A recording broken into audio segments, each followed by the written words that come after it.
Hey guys, it's Ashley. I'm here today with my June wrap-up. June was a fantastic month of reading for me. I read 12 books this month and they were all pretty good books. Like, there aren't any that I was like, oh, that was a bad book. And even the ones that I didn't love had redeeming qualities.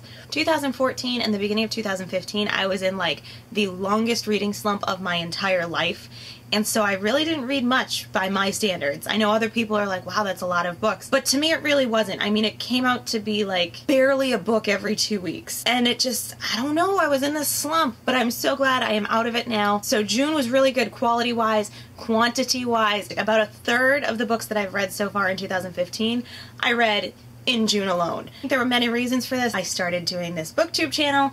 I went to BookCon the very last 2 days of May, which contributed to all of these lovely books coming home with me for my reading pleasure. Also, June was my busiest month of the year, my most hectic, my most crazy, my most stressful month of the year, and I think when we're really stressed, we like to retreat to other realities, and so that's what I did this month, is I retreated to 12 different realities. So without further ado, let's jump into the books. The first book I read this month was How to Be Interesting in 10 Simple Steps by Jessica Hagee. This book was really fun. I think I mentioned this in my BookCon book haul, because yeah, I had already read it by then. And it's just really simple steps of how to be interesting, how to live an interesting life. Things like go exploring, tell stories, embrace your weirdness, and have a cause. Nothing sensational, but it was worth it. The second book I've read this month, I think I've already mentioned in like 3 or 4 videos, and I only have like 6 total.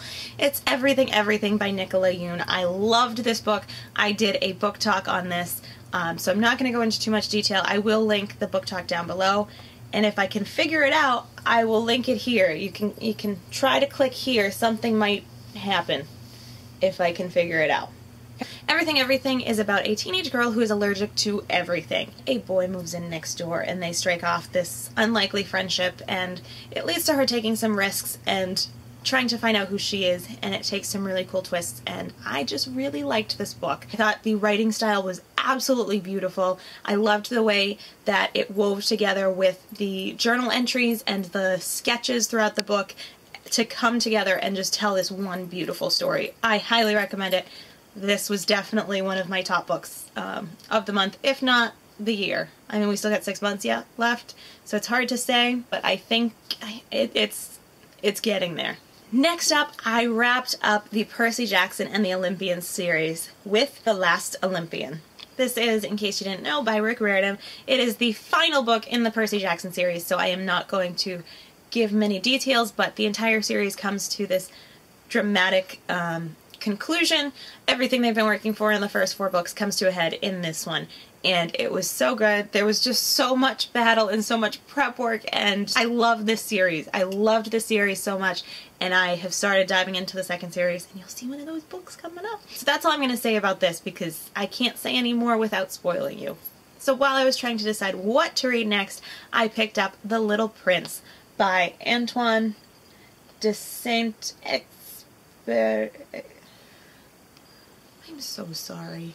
It's one of those classic kids books that I just somehow never read, and it was beautiful and lovely, and I knew I wanted to read this after I picked up Everything Everything, because this book plays a big part in that book. It was just beautiful, and the illustrations are nice, and I love the message, and it's worth the hype, for sure. Once I finished The Little Prince, I tried to read another series and realized I don't want to read another series. I want to continue living in the Camp Half-Blood world. And so I dove into The Heroes of Olympus with The Lost Hero. This is the follow-up series, I guess you could say, to the Percy Jackson and the Olympian series. It follows 3 new demigods as they learn about the world of gods and monsters and their place in it. There's also a big mystery going on about why Jason is always talking in Greek, and where is Percy, and all of this other stuff going on. I really enjoyed this book. I like seeing the different perspective. I'm really liking Piper so far, and Leo. Jason I haven't made up my mind about. I love getting the perspective of 3 different heroes instead of just like we had just Percy and the others. I would have loved if we got to see it from Annabeth's point of view. And I love that she's still around in this book to get more from her, because she was just fantastic. But I am really enjoying this series. I think, and this is gonna be a little bit sacrilegious, but I think I might even enjoy this more than the Percy Jackson series. Only because we get more. I mean, look, like, this one book is like 2 of this, and this is the biggest one in the series. So, like, we just get more detail, we get more behind the scenes info, we get more characters, and so I think because of that, it's making me like this more than Percy Jackson. But I still love Percy Jackson, do not get me wrong. 5 out of 5 stars still, okay? So don't kill me over this. Next up in my month, I read You Are a Badass by Jen Sincero. I did not like this book as much as I wanted to, but I still enjoyed it. There were still some really good points that she made and really good tips about going after your dreams and how to do the things in life that you want to do. Next up was A Fangirl's Guide to the Galaxy by Sam Maggs. This book was a lot of fun. Again, not what I expected. I was a little bit disappointed by it. I expected it to be more like a guide to the galaxy and like living life and things as a geek girl. But it wasn't. It was more like a primer on how to get into life as a fangirl, if that makes sense. Like, it talked about conventions and how to go to conventions, what cosplaying is, the major hallmarks of the major fandoms, where to go online to find people who like the same things you do. Then there was this whole big section on feminism, which I was not expecting. It was still a really good book. It just wasn't what I was expecting. It was much more like a, oh, so you think you're a fangirl? Here's what you need to know. Versus, oh, you're a fangirl? Awesome, let's chat. It was like a beginner's guide to fandom. That's, yeah, a beginner's guide to fandom. That's kind of what it was. The next book I picked up was Galactic Hot Dogs, Cosmo's Wiener Getaway by Max Brallier and Rachel McGuire. It follows 2 friends who own a hot dog company as they travel through space. At the hot dog competition, the evil princess hops on board their ship and the evil queen accuses them of kidnapping her. And there are fights and there are video games.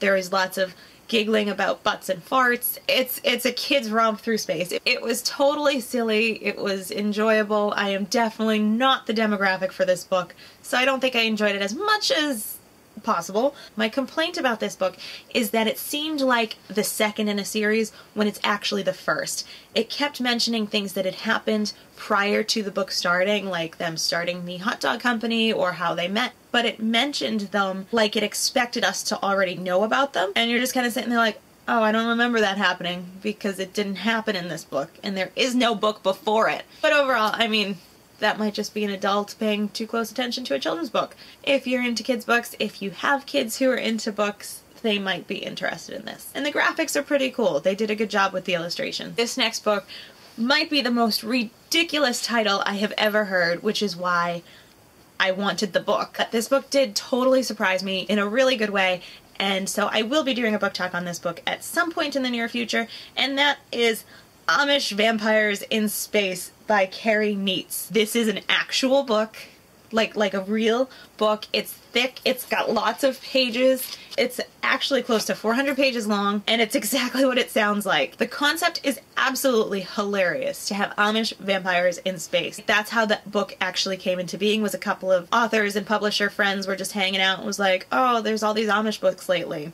Wouldn't it be funny if there was like Amish vampires next, or Amish vampires in space? And they all laughed and like joked about it, and then the one author went home and was like, no, but what if there actually was a book, and started writing it. And I guess there's even a sequel now, Amish Zombies in Space, so you know I'm gonna have to get that one pretty soon, because that's all I'm gonna say on this. It was really, really good despite the title and the silly cover. It was actually really, really enjoyable. I don't really read vampire stories, so I can't tell you where it falls in like vampire terms. The only vampire book I've ever read, you're gonna laugh, it's Twilight. It's not my genre really, but I couldn't say no to Amish Vampires in Space. So I picked it up, I really enjoyed it. They did a good job of world building and blending everything together. Again, I'm gonna have a book talk on this because it's ridiculous and awesome. Coming up towards the end, last 3 books. We Were Liars by E. Lockhart. I'm really not gonna say much about this book because it was just, it's best to not know too much going into this. Even the back of the book says, we are Sinclairs, no one is needy, no one is wrong. We live, at least in the summertime, on a private island off the coast of Massachusetts. Perhaps that is all you need to know.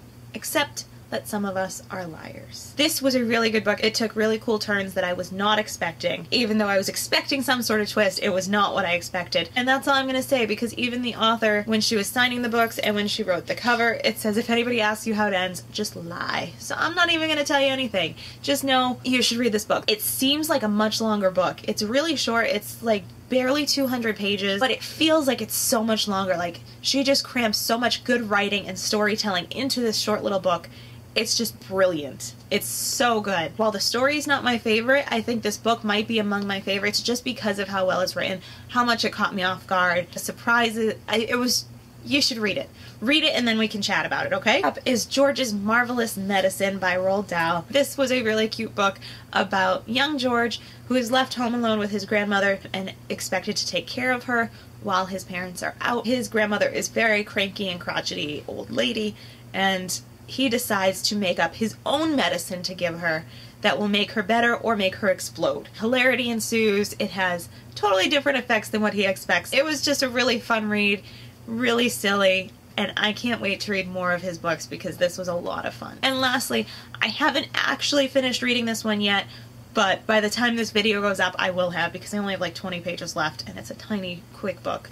And that is The Strange Case of Dr. Jekyll and Mr. Hyde by Robert Louis Stevenson. This is one of those classics that I just haven't read, and so I picked it up off my shelf because somehow I have a copy, and started reading it. And it's really intriguing. It's different than what I thought. I'm really enjoying it. You know, everybody kind of knows the story of Dr. Jekyll and Mr. Hyde, of the 2 in 1, and one's bad and one's good and whatever. Really, all I think of when I hear Dr. Jekyll and Mr. Hyde is that Arthur song from the library episode, which is like the best episode ever. Jekyll, Jekyll, Hyde, Jekyll, Hyde, Hyde, Jekyll, Jekyll, Jekyll, Hyde, Jekyll, Hyde. That's all I have going through my head every time I say Dr. Jekyll or Mr. Hyde, is that Arthur song. So I'm reading the story to find out what actually is going on, and it's very interesting, very intriguing. It's really short. I'm flying through it. Yeah, I'm really enjoying it. I'm really digging it. So that is it for today. That is my June wrap-up. I am so excited that I read all of these fantastic books. I am looking forward to the next 6 months of awesome bookishness. I've got some great books